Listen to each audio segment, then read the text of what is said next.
ఇట్లా ఇవ్వు. మీ అమ్మకు ఫోన్ చేస్తున్నావా నక్షత్ర? అవునమ్మా బామ్మ, ఇక్కడ జరిగిన విషయాలన్నీ అమ్మకి చెప్పాలి కదా. చెప్తే మీ అమ్మ దిగ్విజయంగా విజయం సాధించామని పరిగెత్తుకుంటూ వచ్చి నేను గట్టిగా కౌగులించుకుంటున్నానా నీ ఉద్దేశం? అది కాదు కాంతమ్మ, ఈ విషయాలన్నీ తెలియకుండా సీక్రెట్ గా ఉంచితే మనకి తెలియకుండా ఏ అఘాయిత్యం చేసుకుంటుందోనని నాకు భయంగా ఉంది. బాలే చెప్పావే నక్షత్ర. వసుంధరని మురళికిచ్చి పెళ్లి చెయ్యాలని పట్టుదలతో దీక్ష చేస్తున్న మీ అమ్మ దానికోసం ప్రాణత్యాగం చేస్తుందా ఏమిటి నీ పిచ్చిగాని? అంటే నువ్వేమంటున్నావు కాంతమ్మ? ఈ పెళ్లి జరిగేంత వరకు మీ అమ్మ కూడా అక్కడే ఉండడం మంచిది. అది మనకి ముఖ్యం కూడా. అంకురార్పణ పూజలో భాగమయ్యే వసుంధర పెళ్లి పీటల దాకా వచ్చి కూర్చుంటుందా బామ్మ? అసలే ఇంట్లో ఉండేది వంశీబావ కాదు మురళి అని దానికి తెలిసిపోయింది కదా. ఆగాగాగాగు. దానికి మాత్రమే కాదు, మనకి నిజం తెలుసన్న విషయం కూడా దానికి తెలుసు. అందుకే అది ఈ పెళ్లికి మొగ్గు చూపటం లేదు. అంటే మురళి వసుంధర ఒక్క మాట మీదే ఉండి ఇలా మన మీద ఎత్తులు వేస్తున్నారా? ఆ మురళిగాడు వసుంధరకి వెనకుండి ఇదంతా నడిపిస్తున్నాడే. మీ అమ్మమ్మ ఈ పెళ్లి ఆపకుండా ఏ అనర్థాలు జరగకుండా ఉండాలంటే మీ అమ్మ అక్కడే ఉండాలి నక్షత్ర. అందుకేనా అది ఈ పూజలో కూర్చోకూడదని చేతి గాయం చేసుకుని వంశీబావ మీదున్న ప్రేమని మళ్ళీ ప్రకటించింది? ఇందాక దాన్ని గట్టిగానే ఆరాధీశానే గదిలో. కళ్యాణ మండపానికి వచ్చి పెళ్లిపీటల మీద కూర్చోవే అంటే నా చెల్లెల జీవితం నాశనం అవుతుంది, నా చెల్లెల జీవితం రోడ్డున పడుతుంది అని ఏదోదో చెప్పి పూర్తిగా చెప్పకుండా మధ్యలోనే ఆపేసిందే. ఆ నిజమేంటో కాస్త రాబట్టాలి. ఇప్పుడు మురళి వసుంధర కలిసికట్టుగా ఉన్నారు బామ్మ. మురళి వసుంధర కోసం ప్రాణత్యాగమైనా చేస్తాడు కానీ పెళ్లి మాత్రం చేసుకోడు. ఇంతకీ వాళ్ళేం చేయబోతున్నారు బామ్మ? నీ మనసులో ఉన్న ఆ ఒక్కటి, నా మనసులో ఉన్న ఆ ఒక్కటి రెండు కావాలంటే వసుంధరని వంశీబాబుని విడదీసి మురళిగాడితో వసుంధరకి పెళ్లి చేయాలి. మనం ఎంత బలవంతం చేసినా ఆ మురళిగాడు వసుంధరని పెళ్లి చేసుకోడు. ఆలోక వంశీబాబు ఇక్కడికి వచ్చేస్తే? ఆ వంశీబాబు ఇక్కడికొస్తే నన్ను, నిన్ను, మీ అమ్మను బయటికి గెంటించి గేటు ముందు వాళ్లకు మళ్లీ ప్రవేశం లేదు అని బోర్డు కూడా పెట్టించేస్తాడు. ఆ తర్వాత మురళీగాడిని ఆ తర్వాత మెచ్చుకుని వాడికి కానుకగా ఖరీదైన బహుమతిచ్చి వెన్ను తట్టి ప్రోత్సహిస్తాడు. వసుంధరని పెళ్లి చేసుకుని సుఖంగా హాయిగా బతుకుతాడు. వద్దు బామ్మ, అలా చెప్పకు. ఊహించుకోవడానికి చాలా కంపరంగా ఉంది. అలా జరగకుండా ఉండాలి అంటే ముందు మనం చేయాల్సిన పనేంటో చెప్పు. ఎవరి ప్రేమ కోసమైతే అది ఎదురు చూస్తోందో, ఎవరొస్తారని అది ఇంకా తాపత్రయపడుతోందో, అది ఆశలు పెట్టుకున్న ప్రేమని పణంగా పెట్టి దాని జీవితానికి ప్రేమనే కరువు చేయాలి. అంటే మనం ఏమైనా అంటే ఇప్పుడు ఆ మురళి ముందుకొస్తాడు నక్షత్ర. అసలు వంశీ బయటికి రావాలంటే ఏం చేయాలో అది ఆలోచించు. వంశీబావ బయటికొస్తే మనం అనుకున్నవన్నీ తిరగబడతాయి బామ్మ. వంశీ బయటికొస్తే మనకే ప్రమాదం. అసలు వంశీబాబుని బయటికి రాకుండా మన గుప్పెట్లోనే పెట్టుకుంటే ఎవ్వరికీ అనుమానం రాదుగా. వంశీ ప్రేమని అడ్డు పెట్టుకుని వసుంధర గొంతు కోద్దాం. మురళితో తాళి కట్టించుకోకపోతే వంశీ గొంతు కోసేస్తామని దాన్ని బెదిరిద్దాం. వంశీబాబుని పట్టుకోవడానికి చప్పుడు కాకుండా అడుగులు వేసి జాగ్రత్తగా వ్యవహరించాలి. బావ మీద పిచ్చి ప్రేమతో ఆ వసుంధర మురళి బావని ఎక్కడో జాగ్రత్తగా ఉంచి ట్రీట్మెంట్ చేయిస్తుంటారు. బావకి త్వరగా నయం కావాలని ఏ కోమా స్పెషలిస్ట్నో లేదంటే ఏ న్యూరాలజిస్ట్నో తెప్పించి ట్రీట్మెంట్ చేయిస్తుంటారు. సిటీలో ఫేమస్ డాక్టర్ ఎవరో తెలుసుకొని అతని వివరాలు అడిగితే బావ ఎక్కడున్నాడో మనకు తెలిసిపోతుంది బామ్మ. ఇంకెందుకే ఆలస్యం, వెంటనే చెక్ చెయ్యి.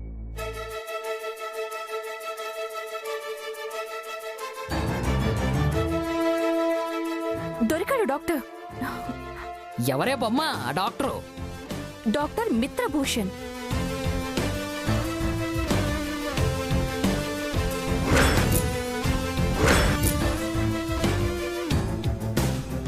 కానీ అతనిప్పుడు సిటీలో లేనట్టు ఇక్కడ చూపిస్తోంది. ఎక్కడున్నా అతన్ని పట్టుకుని తరువాత వంశీబాబు మీద వేటకు వెళదాం నక్షత్ర. ఈ విషయాన్ని మన వాళ్ళకి తెలియజేయాలి కాంతమ్మ. మనం కొట్టే ఈ దెబ్బతో వసుంధర మురళి ఇద్దరూ ఈ ఇంట్లోంచి వెళ్ళిపోవాలి. ఇక ఈ ఇంటికి నేను అలక్య మాత్రమే కోడళ్లుగా ఉంటాం. ఇంకా చాలా ఉంది అమ్మడు. ఎందుకైనా మంచిది నువ్వు కాస్త జాగ్రత్తగా ఉండు.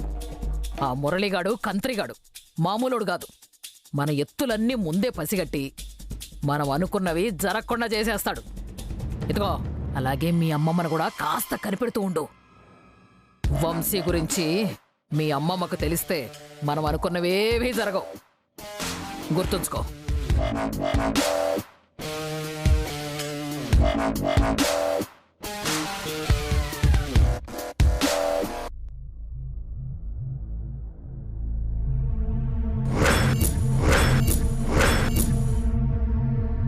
మేడం, నా మీద కోపంతో మెడిసిన్ వేసుకోవడం మర్చిపోయారు. నేను తీసుకొచ్చాను. ఏ ఇంట్లో పనివాళ్ళు ఎవరూ లేరా? ఇవి తీసుకొచ్చే బాధ్యత కూడా నాకు లేదా మేడం? ఉంది గనకే గాయం నీకు తగిలిన మెడిసిన్ నాకిస్తున్నావు. మీరిచ్చిన మాటని గుర్తుంచుకోవడానికైనా మీరు ఈ మెడిసిన్ తీసుకుంటారనుకుంటున్నాను మేడం. నువ్వు కోరుకున్న అవకాశం నేనిచ్చినా నువ్వు దాన్ని ఉపయోగించుకోకుండా ఎందుకు వదులుకుంటున్నావు నాకేమీ అంతుపట్టడం లేదు. చెప్పాను కదా మేడం, నా బాధ్యత కోసం నా మనసుకు దగ్గరైన వాళ్ళనే వదులుకున్నాను. ఇది కూడా ఆ లెక్కలోకే తీసుకుంటాను. అంటే నాతో నీ పంతం నెగ్గాలనుకుంటున్నావా? మీకెదురు నిలబడే శక్తి కూడా నాకు లేదు మేడం. దేవుడు వెనకాలే ఆయుధాలుంటాయంటారు. నా వెనుకున్న శక్తే నన్ను ముందుకు నడిపిస్తుందనుకుంటాను. కట్టుకున్న భర్త ఎదురు కట్నం తక్కువిచ్చాడని ప్రతిరోజు సూటిపోటి మాటలతో మీ తాతగారిని అవమానించి ఆయన్ని ఇల్లు వదిలి వెళ్ళిపోయేలా చేసింది మీ బామ్మ, అంటే మీ కాంతమ్మ. అలాంటి క్రూరమైన మనిషికి నువ్వు మనవరాలివంటే తనలాగే మొండిగట్టం అనుకున్నాను. కాని సుకుమారమైన దానివి.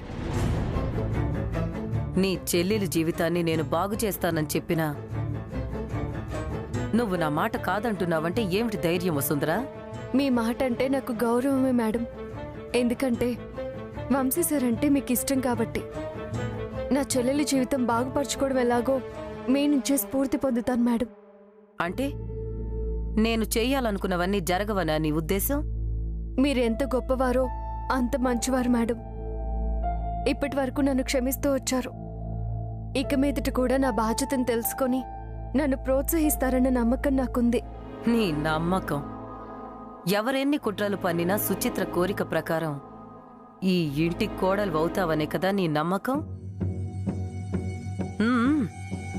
నువ్వనుకున్నట్టుగానే పెళ్లికి రెడీ అయిపో వసుంధరా. పట్టు వస్త్రాలతో పెళ్లికి సిద్ధంగా ఉండు. మేడం, నా కోడలు సుచిత్ర నువ్వు ఈ ఇంటికి కోడలిగా రావాలని కోరుకుంటుంది. నేను ఈ పెళ్లి జరగాలని కోరుకుంటున్నాను. నువ్వు పెళ్లి చీర కట్టుకుని ముహూర్తం సమయానికి పెళ్లి పెట్టెల మీద కూర్చుంటావు. కానీ నా మనవడు వంశీ పక్కన కాదు.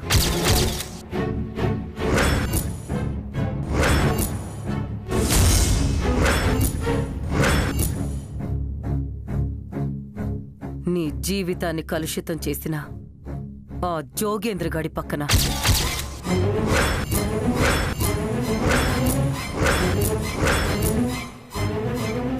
వాడంటే నాకు అసలు కోపం లేదు వసుంధరా. కానీ నువ్వంటే వాడికి ప్రాణం. నీకోసం ఎంతమంది ప్రాణాలు తీయడానికైనా సిద్ధమే అంటున్నాడు వాడు.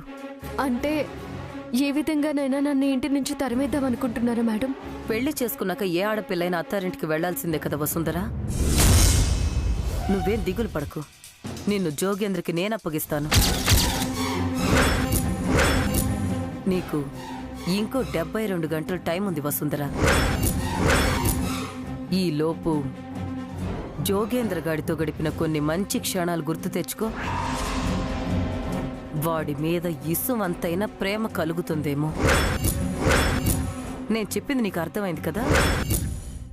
నువ్వు ఈ పెళ్లికి ఒప్పుకుంటేనే నీ చెల్లెలి జీవితం నువ్వు ఊహించుకున్నట్టుగా ఉంటుంది వసుంధర. అలాగే మేడం, మీరు చెప్పినట్టుగానే పట్టు వస్త్రాలతో పెళ్లి కూతురిగా రెడీ అవుతాను. జోగేంద్రను పెళ్లి చేసుకుంటాను. చాలా మంచి మాట చెప్పావు. వెళ్ళు, వెళ్ళి నోరు తీపి చేసుకో.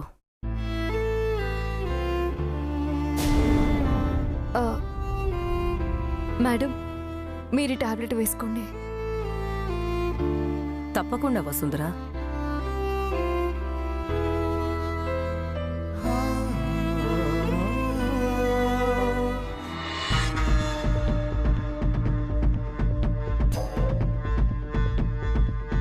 ఇక తప్పించాల్సిన వాణ్ణి తప్పించి రప్పించాల్సిన వాణ్ణి రప్పిస్తాను వసుంధర.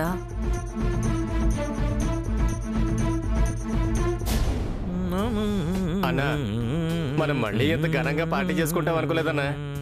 నేను మాత్రం అనుకున్నానారా రే, ఆ పెద్దమ్మ గారు ఎదురుపడగానే నన్ను తుపాకీ పెట్టి కాల్చేస్తారేమో అనుకున్నాను రా. వసుంధర పిల్ల తాళి కట్టుకుని పర్మిషన్ ఇచ్చేసిందిరా. అందుకే ఈ దావతో.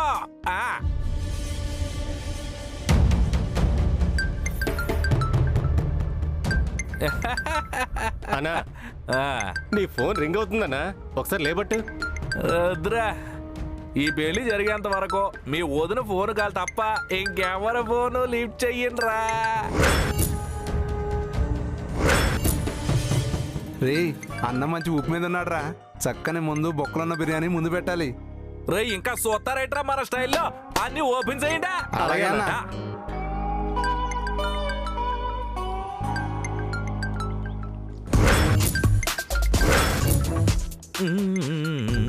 అన్నా, ముద్ద నోట్లో పెట్టుకుని గ్లాస్ ఎత్తితే మస్తు ఉంటదన్నా, ట్రై చేయన్నా. రే, మీరు ఎప్పుడైనా మీ మాట కాదన్నారా? మనందరం కలిసి ఒకసారి మొదలెట్టేద్దాం. ఓకేనా? ఓకే అన్న. రా.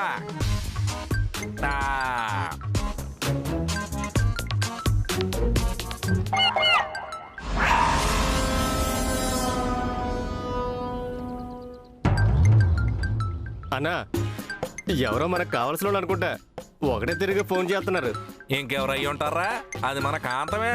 ఇగో, మాట్లాడితే అర్థం పర్థం లేకుండా ఏదో వాగేస్తుంది. బాగా ఎక్కిన తర్వాత మనమే దానికి ఫోన్ చేద్దాం. అయితే మొదలు పెడదామన్నా. ఓకే, చీర్స్ చెప్పండి రా. Cheers. చీర్స్. అన్నా, శబాష్.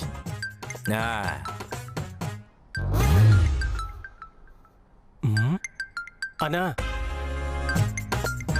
ఈ చికెన్ ముక్క తినేయకుండా ఈ ఫోన్ మస్తు డిస్టర్బ్ చేస్తుందన్నా. అవునరా, ఇలా కాదు గానే ఈ ఫోన్ నేను స్విచ్ ఆఫ్ చేసి పారేస్తా. ఊరే నీ అబ్బోరే, పెద్దమ్మ ఫోన్ చేస్తుందిరా. అమ్మో. రే జోగేంద్ర, ఎక్కడ చచ్చావురా? క్షమించండి అమ్మా, సచ్చిందని తింటూ బతికేస్తానమ్మా. నా జీవితంలో నీకు రెండోసారి ఫోన్ చేయాల్సి వస్తుందని నేను అనుకోలేదు. అమ్మగారు క్షమించండి. ఆయన నాలాంటి దరిద్రుడికి మీలాంటి గొప్పలు ఫోన్ చేస్తారని నేను ఎప్పుడూ అనుకోలేదు. చెప్పండి అమ్మగారు, నా తరపు నుండి మీకేమైనా సహాయం కావాలా? వసుంధర జీవితం నాశనం చేస్తున్నావు కదా, అంతకంటే సహాయం నాకేమీ అవసరం లేదు. వసుంధరని గుండెల్లో పెట్టుకుని ప్రేమించాను పెద్దమ్మగారు. ఆహా, అందుకేరా అదిప్పుడు పెళ్లి కూతురుగా రెడీ అవుతుంది.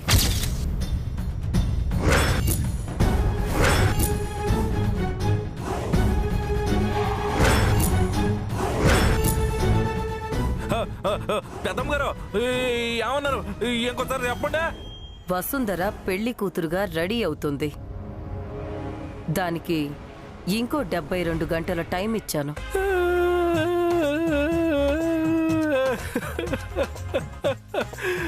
ఎంత పని చేశారు పెద్దమ్మ గారు మీరు. వసుంధర నాకు ఇచ్చి పెళ్లి చేస్తామని చెప్పి ఇప్పుడు పెళ్లి కూతురుగా మొత్తం చేసి వంశీకిచ్చి పెళ్లి చేస్తారా? దీనికంటే మీరు ఆ రోజు నన్ను కారుతో గుద్ది చంపేసి ఉంటే బాగుండేది. పెద్దమ్మ గారు నా కళ్ళలోంచి రక్తం వచ్చేటువంటి పెద్దమ్మ గారు. ఒరే వెధవా, నువ్వు ఏ మంచి పని పూర్తిగా చెయ్యవురా. కనీసం నేను చెప్పేది కూడా పూర్తిగా వినవా? వసుంధర పెళ్లి కూతురుగా సిద్ధమవుతుంది నీ పక్కన కూర్చోవడానికేరా.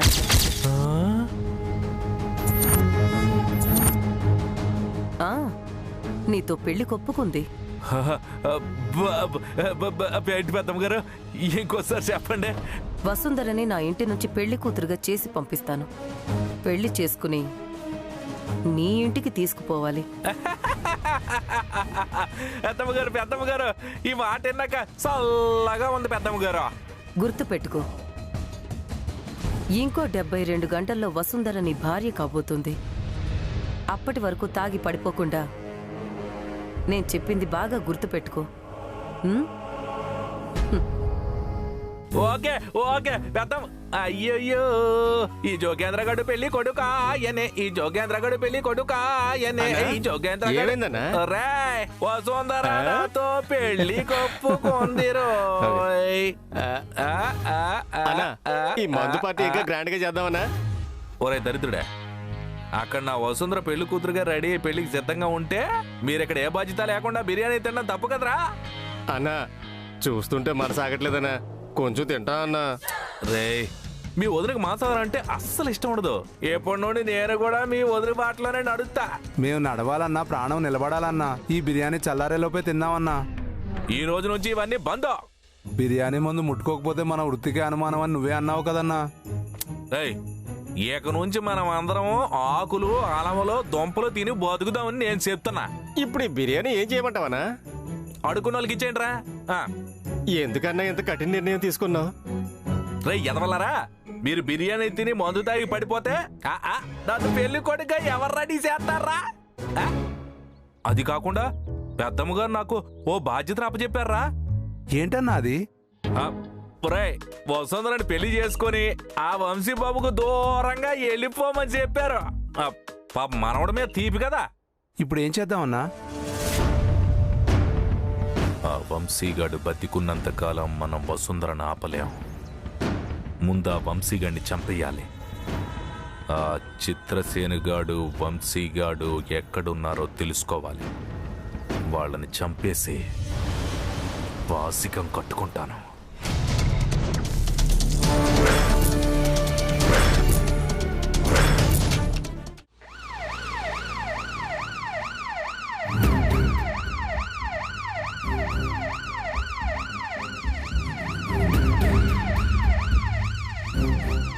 ఇంకా ఎంతసేపు చిత్రసేన్ గారు? లేట్ అయ్యే కొద్దీ రిస్క్ పెరిగిపోతుంది. ఏమైంది డాక్టర్? హాస్పిటల్కి వెళ్లకుండా ఇలా ఎంతసేపు అని తిరుగుతాం? రౌడీల బారి నుంచి తప్పించుకోవాలంటే తప్పదు డాక్టర్. పైగా వాళ్ళని చూశారు కూడా. ఎక్కడున్నా తెలుసుకుంటారని భయంగా ఉంది.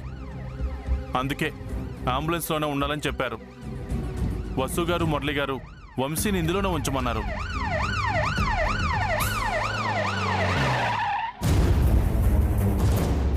ఏమైంది? ఎందుకు ఆపారు? పోలీసులు చెక్ చేస్తారు సార్. అంబులెన్స్ ఎందుకు చెక్ చేస్తారయ్యా? ఇప్పటి వరకు సైరన్ మోగిస్తూ సిటీలోనే ఉన్నాం సార్. జీపీఆర్ఎస్ ట్రేస్ ద్వారా డౌట్ వచ్చి వస్తారేమో సార్. ముందుకెళ్తే చెక్ పోస్ట్ కూడా ఉంది, దొరికిపోతాం సార్. చిత్రసేన్ గారు, రౌడీల నుండి కాపాడాలని ఇలా తీసుకొచ్చారు కానీ హాస్పిటల్కి వెళ్ళకపోతే ఇంకా ప్రమాదం కదా. వంశీని హాస్పిటల్కి తీసుకెళ్ళిపోయినా పర్లేదు సార్, ఇంటికి తీసుకెళ్ళినా చాలు. వెళ్ళడం కష్టం సార్. ఏ హాస్పిటల్కి తీసుకెళ్లాలో చెప్పండి, అక్కడ చేర్పించి నేను వెళ్ళిపోతాను. హాస్పిటల్కి వద్దు, ఇంటికి తీసుకెళ్ళు. కోమాలో ఉన్న పేషెంట్ని వెహికల్లో తీసుకెళ్లడం వల్ల ఇబ్బంది అవుతుంది. పోలీసుల గురించి ఆలోచిస్తూ టైం వేస్ట్ చేస్తే వంశీ బాడీ కూడా సహకరించదు. స్టేబుల్గా ఉండే ఆరోగ్యం కూడా క్రిటికల్ కండిషన్లోకి వెళ్ళేలా ఉంది. ఒక్క నిమిషం ఆగండి డాక్టర్, ఏదో ఒకటి డిసైడ్ చేద్దాం.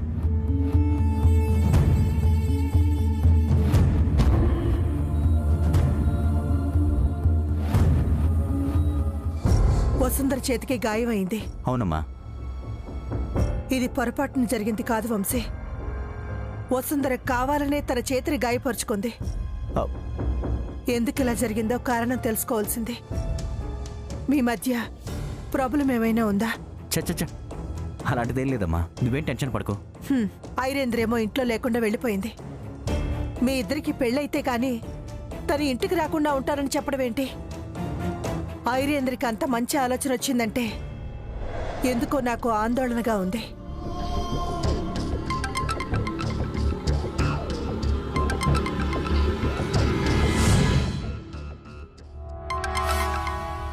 ఆ ఫోన్ ఏంటో చూడు నాన్నా.